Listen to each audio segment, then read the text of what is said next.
Going, everybody? My name is Infamous Isaac, and I'm here with a video on Lost Belt 5 Atlantis for Fate Grand Order. And this is the fifth installment to the Lost Belt saga. I think, I guess the fifth installment to the second part of the story, basically. And I'm going to be talking about it. I'm going to be talking about my opinions on it. So, without further ado, let's get right into it. So, to give my rating on this one, it's going to be really, really hard.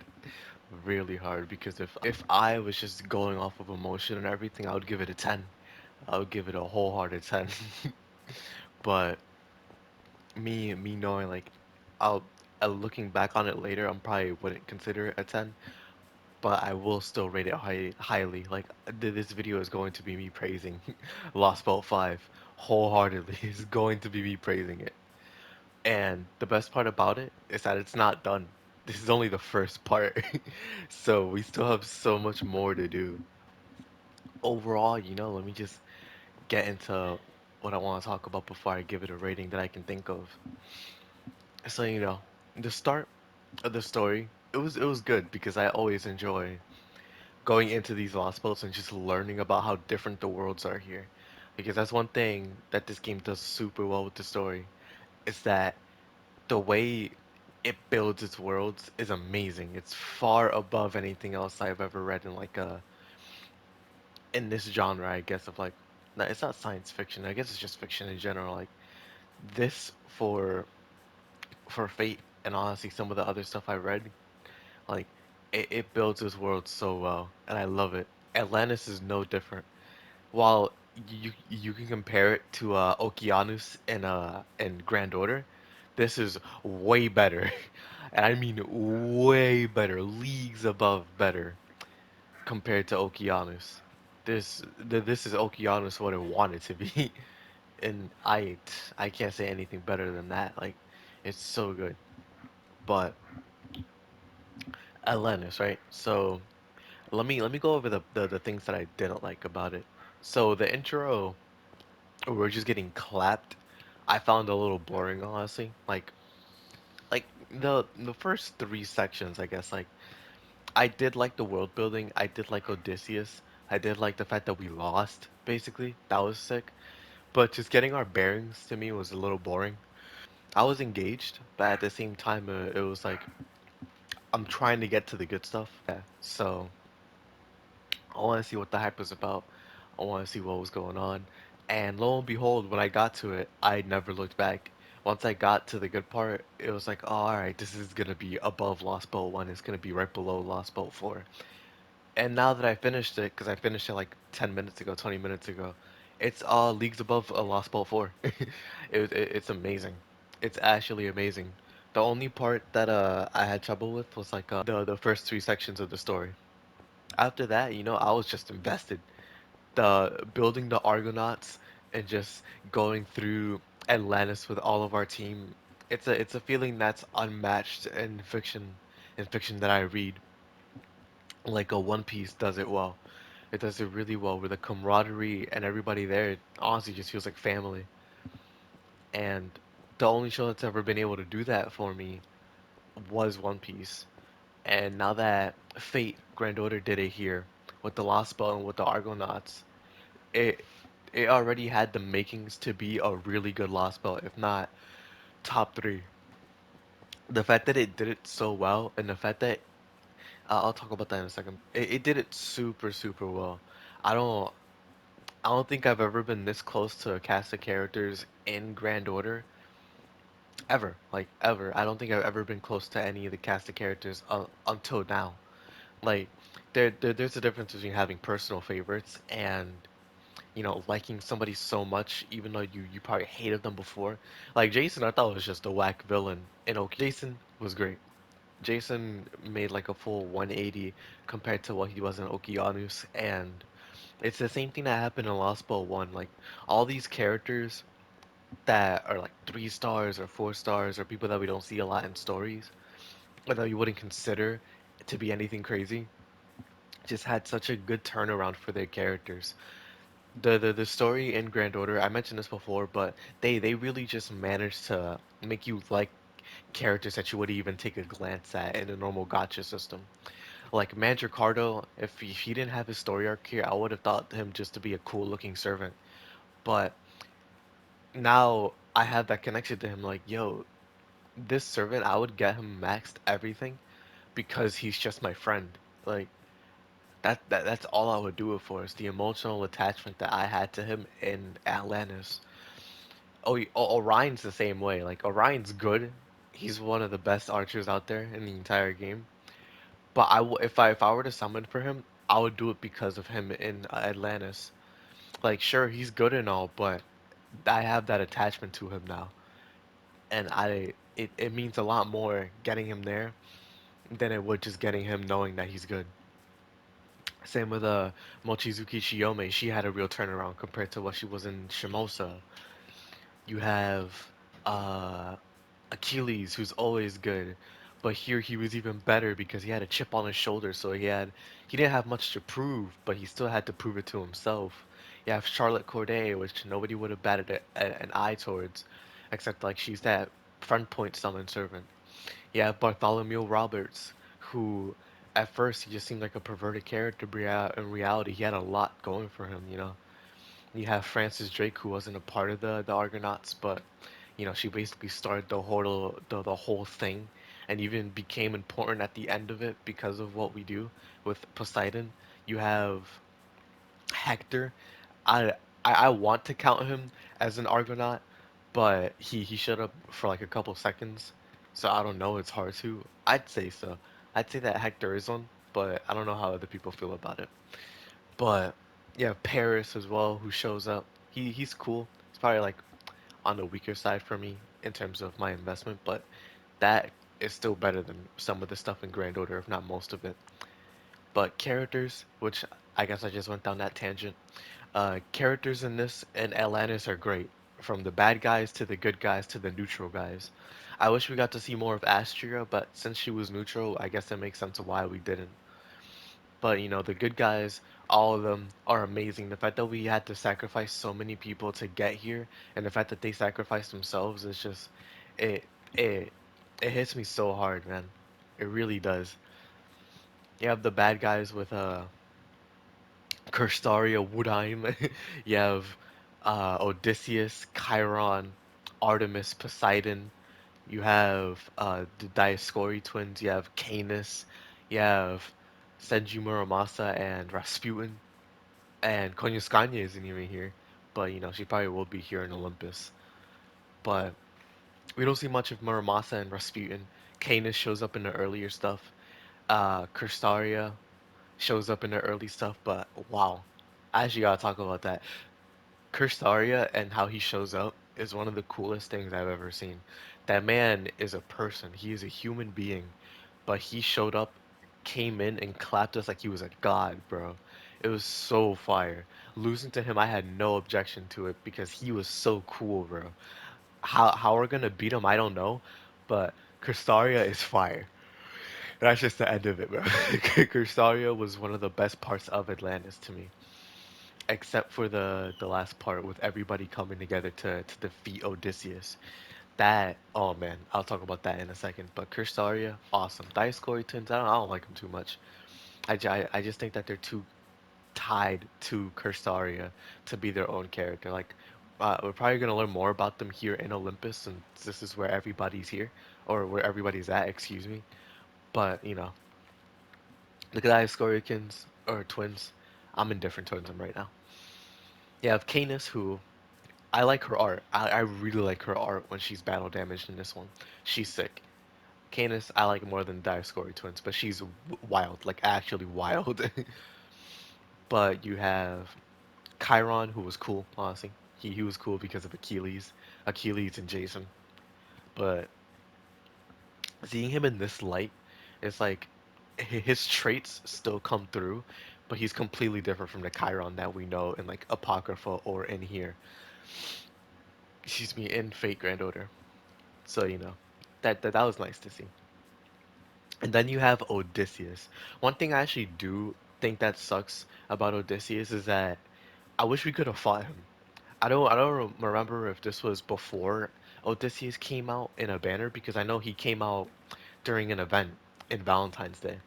But I wish we could have fought him because fighting all the fighting the Cerberus, I think that's what the plural is called. Fighting them and then fighting the soldiers is cool and all, but it would have been even cooler if after all of that we got to fight Odysseus ourselves, because then it would have made his death more impactful. It would have been like we aren't able to pull it off in the end, but because we fatigued him, Charlotte Corday would have come through and just clapped him. So like I wish we could have, but I guess it might have been that Odysseus wasn't out yet, so we wouldn't have been able to. But if that were the case, I wish he was released with everybody, because that would have been cool. But that's a complaint that I have. Artemis, Artemis I thought was cool, honestly, better than Poseidon. I think Poseidon was one of the worst ones because we just got to him at the end, so he didn't get to be fleshed out. But we did get to see his emotion towards Francis Drake. So there you go again. She shows up somehow and becomes important. Having Artemis be such an insurmountable force, with the fact that she destroyed 3 islands or 2 islands, I think, in the story, with all the people there just being accepting of it, it was so cool. And the fact that Francis Drake was the one to go out like that, she couldn't leave. She legit couldn't leave because she was cursed to stay on land since she took Poseidon's core, one of Poseidon's cores. I've been stuck here this whole time. I didn't even notice it. Wow, I'm great. But seeing Artemis and how destructive she can really be is insane. She's actually crazy.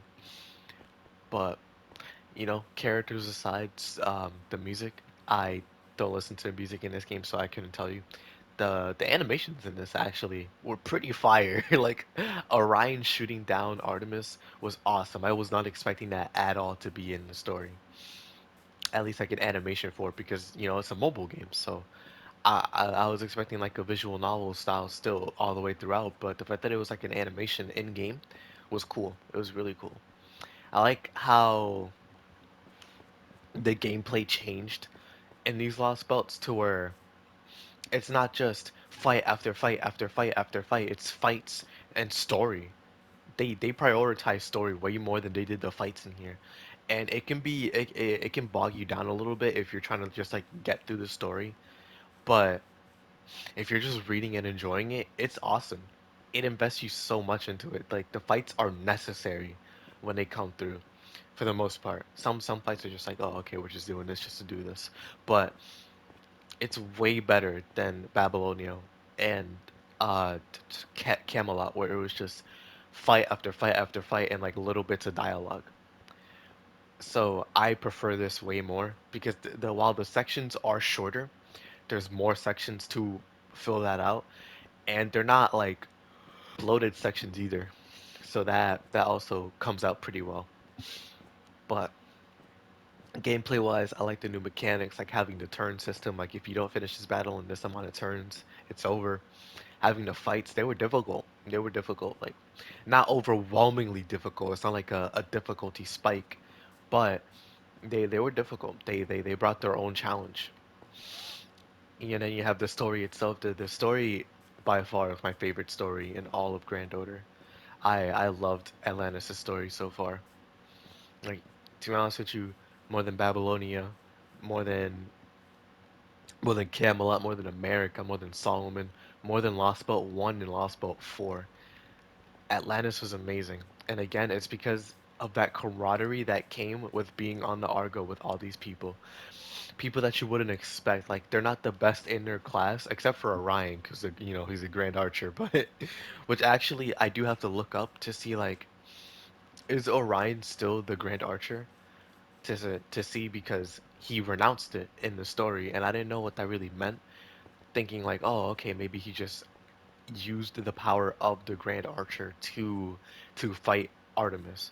But then that wouldn't make sense because he could have used it this entire time. But so renouncing it, I would just assume like he gave it up. Yeah, I don't know if he'll be able to get it back or not. I don't know if there's like a new Grand Archer or something, but it's really cool. It's really, really cool. Like the grand servants are some of the coolest servants because we already met one. We already met Pops, or excuse me, the first Hassan. There you go. That's his name. The first Hassan. He's the Grand Assassin, and you have Proto Arthur, who's the Grand Saber, I think. And Noah, people think is the Grand Rider because you know the Ark. So all that, but what's it called? The Grand Servants. I can't wait to see more of them. They're really cool, like really, really cool. But again, story, my favorite. I love it. It has a little bit of a slow start, but that didn't hinder me at all. I'm just trying to give it like an objective viewpoint for people who may look at this and be like, "Oh, this is so long." I will say that for sure. This is long. You can't just tackle it like in one day. This is going to take you several days, and that's if you're playing it straight through. So this is an endeavor. But you know, overall, if I had to give this a rating, I would give it a 9. Atlantis isn't perfect, but because it isn't perfect, the good parts really shine out. But to me, if I had any say in it, it would be a 10, like a wholehearted 10. I'm giving it a 9 because there are flaws in it, like just minor nitpicks for me that bring it down to a 9. It's not the best thing ever, but it is really, really good. It is by far the best thing in this game that I played so far. And I can say that with confidence. It is amazing. I love Atlantis. Atlantis was to be honest with you, like I cried during Lost World 4, but I cried even more during Lost World 5. It's again, it's the camaraderie. Everybody's so close to each other, even if Paris and Achilles hate each other. The fact that Achilles was able to summon Hector to help everybody, putting aside the fact that he killed him and the fact that Paris killed him, it's like that is really some character development for people that already existed. And that hit me so hard. Having Jason talk to Chiron, having Orion give up the last bit of his energy, having Mandricardo, Charlotte Corday, Mochizuki Shizome or Chiyome, Bartholomew Roberts, excuse me, Francis Drake, all these people, everybody on the Argo, give up their will and their body to fight for proper human history. Like this was by far the most arduous like journey we've been on, and it's not even done. We're still not done with Lost Belt 5. That was only the first half of it, which is crazy to me. Actually insane. The fact that this is only the first part of Lost Belt 1. And it has me excited.